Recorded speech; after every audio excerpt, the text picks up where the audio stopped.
sini aku akan jelaskan ke kalian mengenai hal-hal apa aja yang harus kita lakukan saat menghadapi orang yang sedang sakaratul maut. Orang yang sedang sakaratul maut itu kan orang yang sedang mengalami detik-detik akhir kehidupannya. Mereka itu sedang menghadapi malaikat maut yang akan segera mencabut nyawanya. Nah, kira-kira hal-hal apa aja nih yang patut untuk kita lakukan terhadapnya?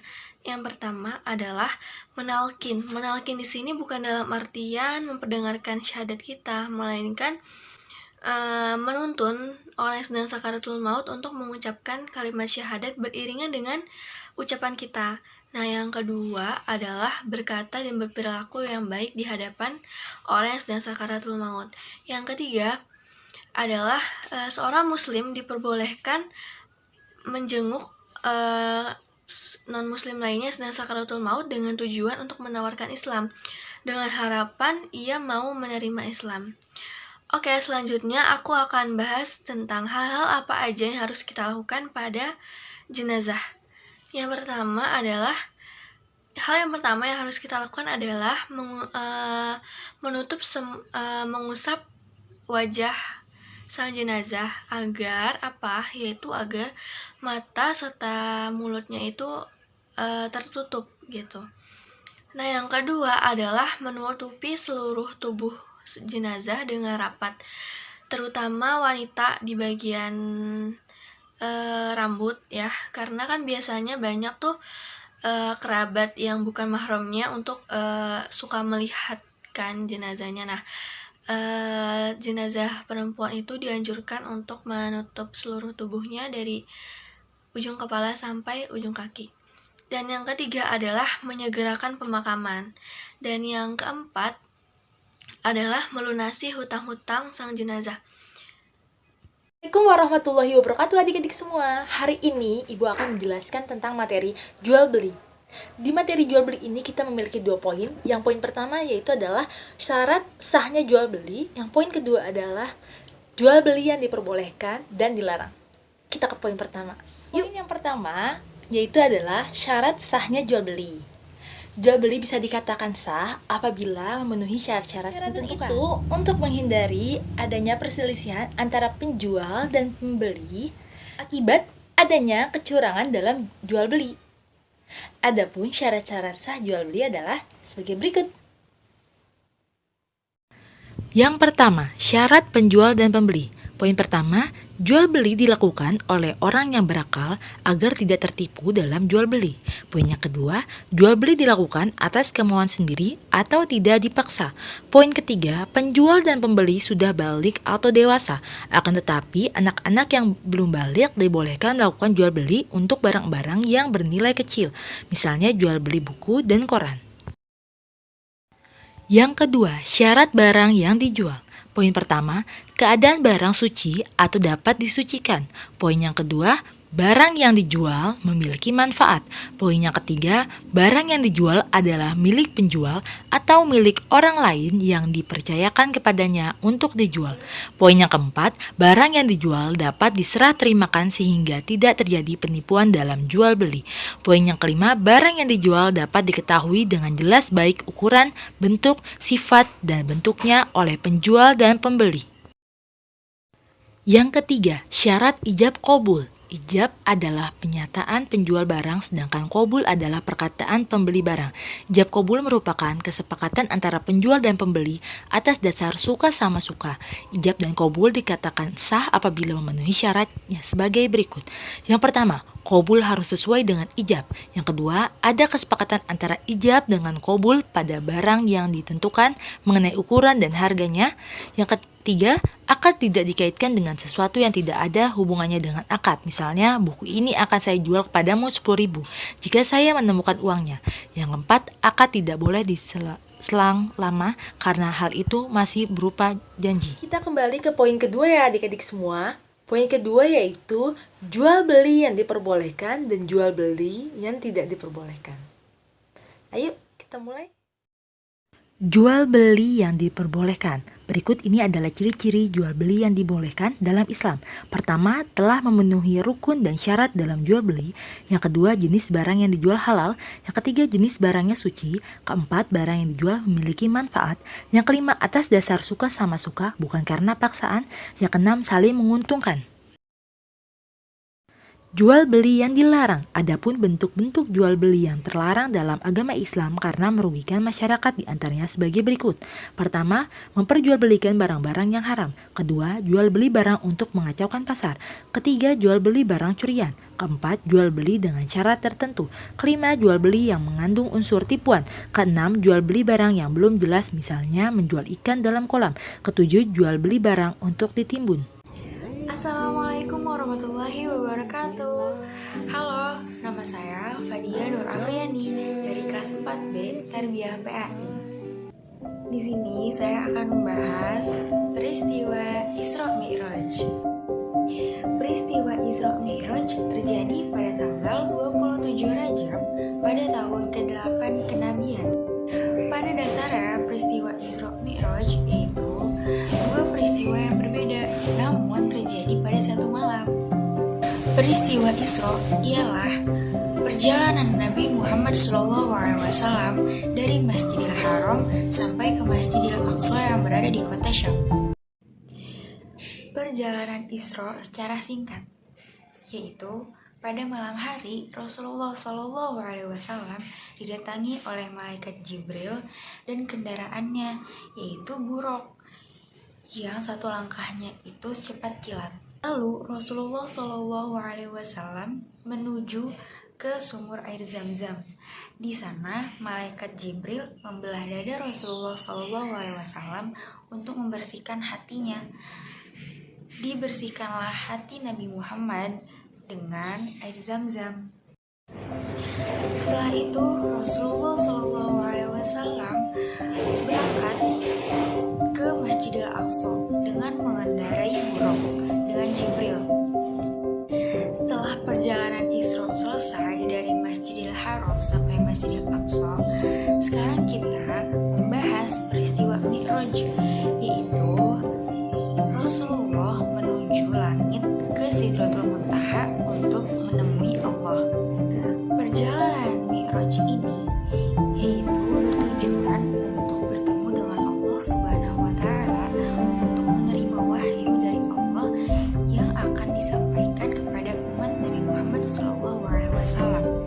Selama perjalanan ke Sidratul Muntaha, Rasulullah SAW dihadapkan dengan banyak godaan.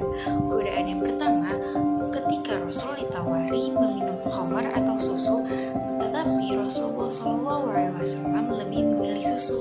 Perintah yang diterima Rasulullah SAW pada saat itu adalah sholat 50 waktu dalam satu hari.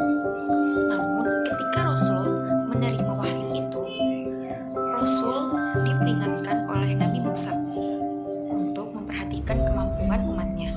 Maka saat itu Nabi Muhammad SAW meminta keringanan kepada Allah Subhanahu wa Ta'ala untuk meringankan, sehingga perintah sholat menjadi 5 waktu.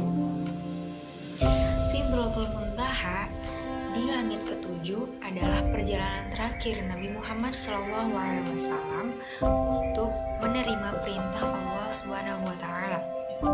Sejak saat itulah Muslim diwajibkan untuk sholat 5 waktu. Peristiwa Isra Mi'raj ini dijelaskan dan diabadikan pada ayat Al-Quran Surat Al-Isra ayat 1. Sekian penjelasan kisah Isra Mi'raj ini. Terima kasih. Wassalamualaikum warahmatullahi wabarakatuh. Assalamualaikum adik-adik semua. Hari ini Ibu akan menjelaskan tentang bacaan sholat dan terjemahannya. Silakan disimak. Sebelum sholat, kita membaca niat. Ini niat sholat zuhur dan asar. Ini niat sholat maghrib, isya, dan subuh. Setelah niat sholat, selanjutnya takbiratul ihram. Ketiga, membaca doa iftitah. Setelah membaca doa iftitah, membaca surat Al-Fatihah dan membaca surat pendek di dalam Al-Quran. Yang keenam, ruku. Yang ketujuh, i'tidal, membaca doa i'tidal. Yang kedelapan, sujud, membaca tasbih sujud 3 kali. Yang kesembilan, duduk di antara 2 sujud dengan membaca doa Rabbighfirli warhamni. Yang ke-10, sujud kedua. Yang ke-11, bangun melanjutkan rokaat kedua. Yang ke-12, tasyahud akhir, membaca bacaan tasyahud akhir. Yang ke-13, salam. Yang ke-14, berdoa mohon ampunan. Berikut adalah gerakan sholat. Assalamualaikum warahmatullahi wabarakatuh. Apa kabarnya murid-murid semuanya? Baik, hari ini Ibu akan mengajarkan kalian tentang tanda-tanda orang beriman. Apa saja tanda-tanda orang beriman? Jadi, iman tidak boleh hanya di mulut saja. Iman juga harus dilakukan dengan perbuatan dan di dalam hati kita. Jadi, di sini tanda-tanda iman itu ada 5 ya.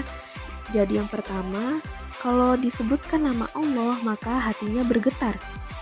Tanda-tanda beriman yang nomor 2 adalah iman mereka bertambah apabila dibacakan ayat-ayat tersebut atau mendengar ayat-ayat Allah. Apa sih ayat-ayat itu maksudnya? Yaitu keyakinan mereka akan bertambah mantap kepada Allah, dan bukti dari pertambahan iman itu adalah meningkatnya amal soleh mereka. Jadi hal ini menunjukkan bahwa sarana efektif untuk meningkatkan keimanan Allah, yaitu keimanan kepada Allah maksudnya adalah mendengarkan bacaan Al-Quran dari orang lain. Karena mendengarkan melalui bacaan orang lain tersebut lebih membantu dan mengkondisikan untuk tadabur atau merenungkan kandungan makna suatu ayat. Yang ketiga, yaitu bertawakal kepada Allah. Tawakal adalah bertumpu dan bersandar sepenuhnya hanya kepada Allah dan disertai dengan usaha mencari sebab atau sarana. Orang yang beriman hanya bertawakal kepada Allah karena mereka tahu tawakal merupakan ibadah dan ibadahnya itu hanya ditunjukkan kepada Allah semata. Tawakal adalah tingkatan tauhid tertinggi. Oleh karena itu, ciri-ciri mukmin sejati adalah tawajuh kepada Allah Subhanahu wa taala semata dan hanya berdoa kepada Allah. Yang keempat, yaitu mendirikan sholat atau menegakkan sholat. Ini merupakan salah satu sifat orang beriman yang paling sering disebutkan di dalam Al-Quran dan hadis Nabi Muhammad SAW.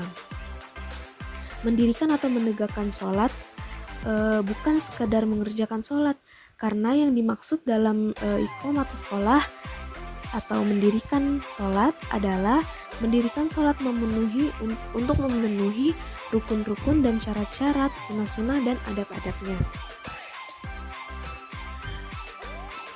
Selain itu, menegakkan sholat juga bermakna menunaikan sholat tersebut pada awal waktu, sehingga tidak ketinggalan dan lebih khusyuk.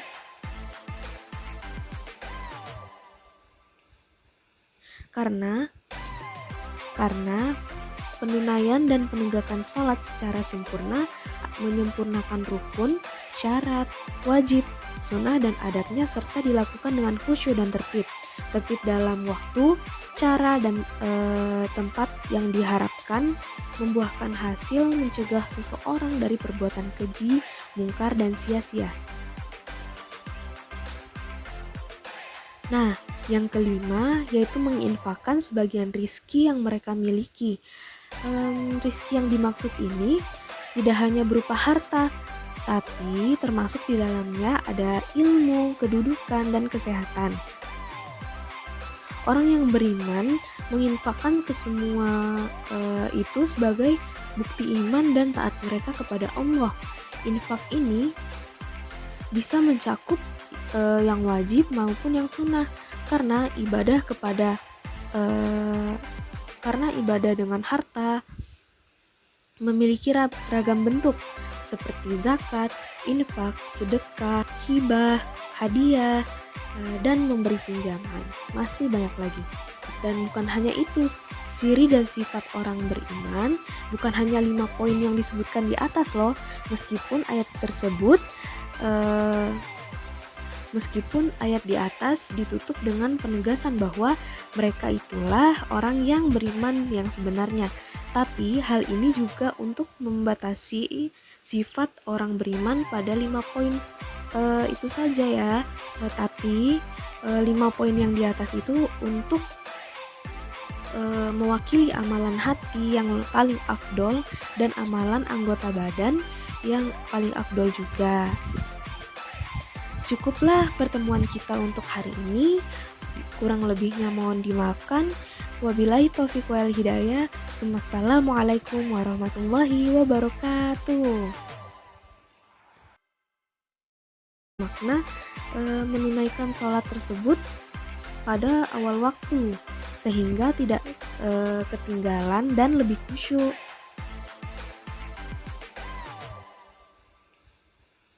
Karena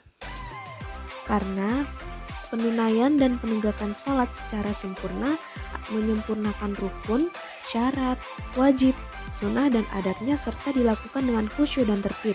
Tertib dalam waktu, cara dan tempat yang diharapkan membuahkan hasil mencegah seseorang dari perbuatan keji, mungkar dan sia-sia. Nah, yang kelima yaitu menginfakkan sebagian rizki yang mereka miliki. Rizki yang dimaksud ini tidak hanya berupa harta, tapi termasuk di dalamnya ada ilmu, kedudukan, dan kesehatan. Orang yang beriman menginfakkan ke semua itu sebagai bukti iman dan taat mereka kepada Allah. Infak ini bisa mencakup yang wajib maupun yang sunnah, karena ibadah dengan harta memiliki ragam bentuk seperti zakat, infak, sedekah, hibah, hadiah, dan memberi pinjaman. Masih banyak lagi. Dan bukan hanya itu, ciri dan sifat orang beriman bukan hanya 5 poin yang disebutkan di atas loh, meskipun ayat di atas ditutup dengan penegasan bahwa mereka itulah orang yang beriman yang sebenarnya. Tapi hal ini juga untuk membatasi sifat orang beriman pada 5 poin itu saja ya. Tapi 5 poin yang di atas itu untuk mewakili amalan hati yang paling afdol dan amalan anggota badan yang paling afdol juga. Cukuplah pertemuan kita untuk hari ini. Kurang lebihnya mohon dimaafkan. Wabillahi taufiq wal hidayah. Wassalamualaikum warahmatullahi wabarakatuh. Assalamualaikum adik-adik. Bagaimana kabarnya hari ini? Baik? Alhamdulillah. Bertemu lagi dengan kakak di mata pelajaran Akidah Akhlak. Hari ini kita akan membahas mengenai kisah Luqman Hakim. Ada yang tahu siapa Luqman Hakim? Luqman Hakim merupakan seorang tukang kayu yang berasal dari Habsyi. Pada suatu ketika, Luqman Hakim ingin mengajari anaknya tentang kehidupan. Luqman Hakim berkata kepada anaknya, "Wahai putraku, lakukanlah hal-hal yang mendatangkan kebaikan bagi agama dan duniamu. Terus lakukan hingga mencapai puncak kebaikan. Jangan pedulikan omongan orang lain dan cacian orang lain, sebab takkan pernah ada jalan untuk membuat mereka semua lega dan terima. Takkan pula ada cara untuk menyatukan hati mereka." Lalu Luqman menyuruh anaknya untuk membawa keledainya. "Mari kita buktikan," kata Luqman kepada anaknya. Luqman bermaksud mengajak putranya untuk jalan-jalan di tengah masyarakat untuk membuktikan bahwa membuat semua orang lega itu sangatlah sulit, bahkan bisa dibilang sama sekali tidak mungkin terjadi. Lalu Lukman menaiki keledainya dan menyuruh anaknya menuntun keledainya. Dan ketika di perjalanan, mereka bertemu dengan sekelompok orang yang menangkap pemandangan mereka. Lalu mereka segera berkomentar. Anak kecil itu menuntun keledai, sedang orang tuanya duduk di atasnya. Alangkah congkak dan sombongnya orang tua itu. Lukman pun berkata kepada putranya, "Putraku, coba dengar apa yang mereka katakan." Lalu Lukman bergantian dengan anaknya yang menaiki keledainya dan Lukman yang menuntunnya. Dan melewati lagi mereka kepada sekelompok orang. Lalu mereka berkata, "Lihatlah anak kecil itu menaiki keledai, sementara orang tua itu malah berjalan kaki menuntunnya. Sungguh alangkah buruknya akhlak anak kecil itu." Lukman kemudian berkata kepada putranya, "Anakku, dengarkanlah apa yang mereka katakan." Mereka berdua pun melanjutkan perjalanan. Kali ini, keduanya menaiki keledai mungil itu. Mereka berdua terus berjalan hingga melewati sekelompok orang-orang. Lagi-lagi, mereka dikomentari. Dua orang itu naik keledai berboncengan, padahal mereka tidak sedang sakit. Mereka mampu berjalan. Betapa mereka tak tahu rasa kasihan pada hewan.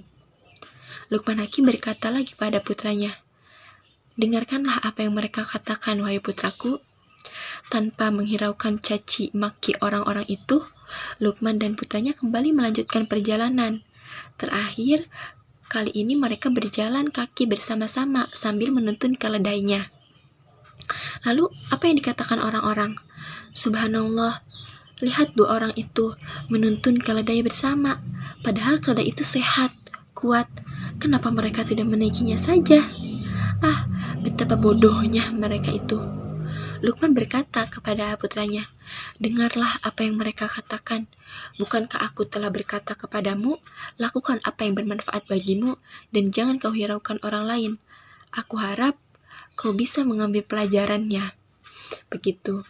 Dari cerita Lukman Hakim ini, kita bisa simpulkan bahwasanya kita harus menjadi manusia yang kuat, harus menjadi manusia yang memiliki pendirian yang teguh dan kokoh, tidak goyah dengan terpaan angin, tak lapuk oleh hujan dan tak lekang oleh panas.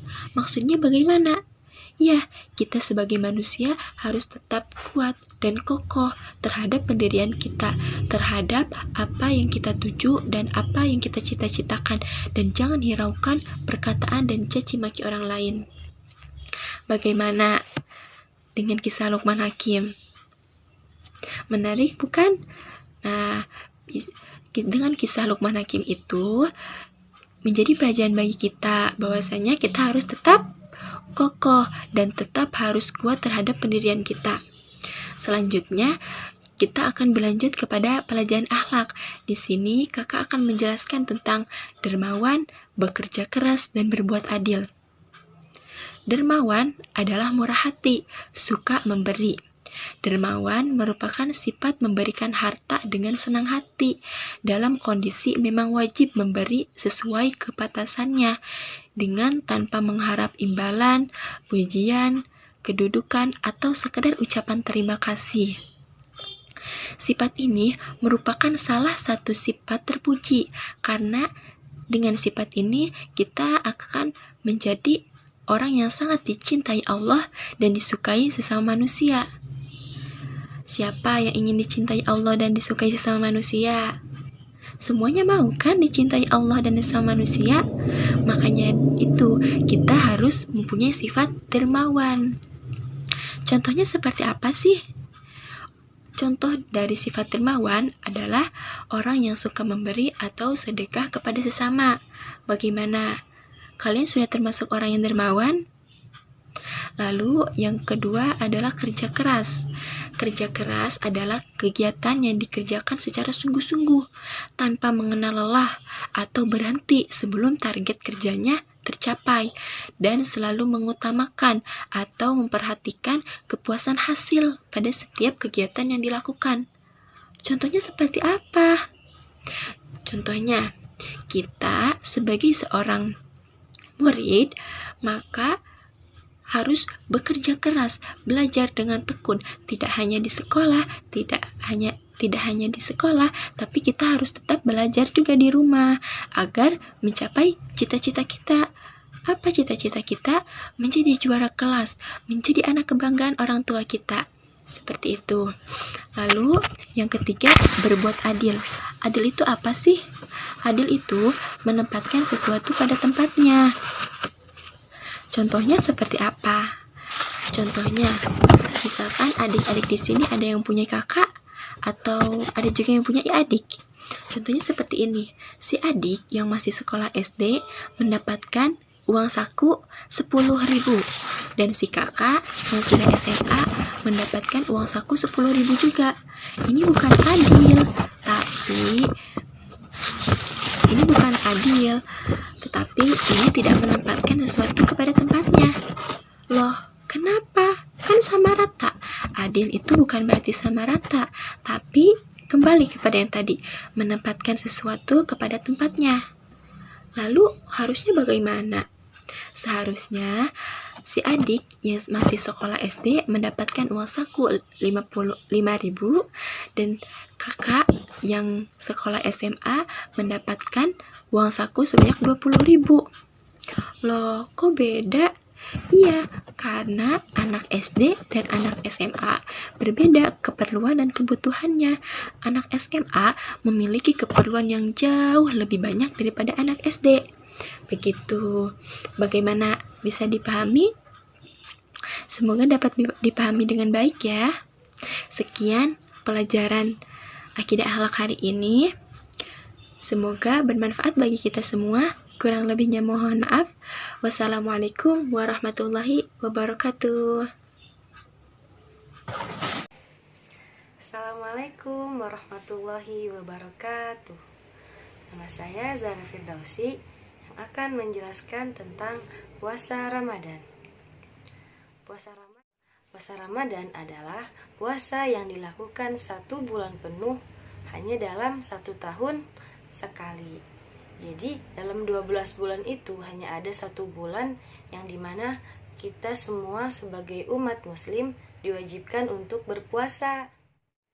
Pengertian puasa sendiri menurut bahasa artinya menahan, atau dalam bahasa Arabnya adalah al-imsaku. Sedangkan menurut istilah yaitu menahan dari segala sesuatu yang dapat membatalkan puasa dari mulai terbit fajar sampai terbenamnya matahari. Adapun yang menjadi syarat-syarat puasa itu ada 5. Yang pertama itu adalah muslim, atau semua orang yang beragama Islam itu wajib berpuasa di bulan Ramadan.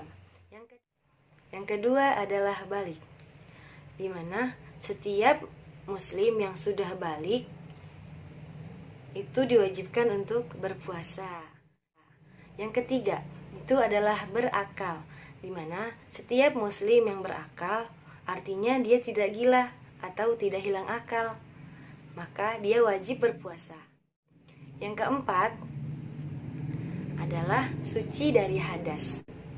Artinya orang yang sedang berhalangan puasa seperti wanita yang sedang haid, wanita yang sedang nifas itu tidak diwajibkan berpuasa karena dia sedang berhalangan. Yang kelima, mampu. Artinya, jika seseorang telah mampu untuk berpuasa, maka dia diwajibkan untuk berpuasa. Jika dia tidak mampu, seperti lansia dan anak-anak, maka dia tidak diwajibkan berpuasa. Akan tetapi untuk yang lansia, dia wajib membayar fidyah. Bulan Ramadan adalah bulan yang sangat mulia. Kenapa? Karena di bulan Ramadan terdapat banyak peristiwa yang telah terjadi, seperti diturunkannya Al-Quran, adanya malam Lailatul Qadar, dan lain sebagainya. Adapun dalil yang mewajibkan kita semua sebagai umat muslim untuk berpuasa terdapat pada Quran surat Al-Baqarah ayat 183 yang berbunyi, A'udzu billahi minasyaitonir rajim. Bismillahirrahmanirrahim. Ya ayyuhalladzina amanu kutiba alaikumus siyamu kama kutiba alal ladzina min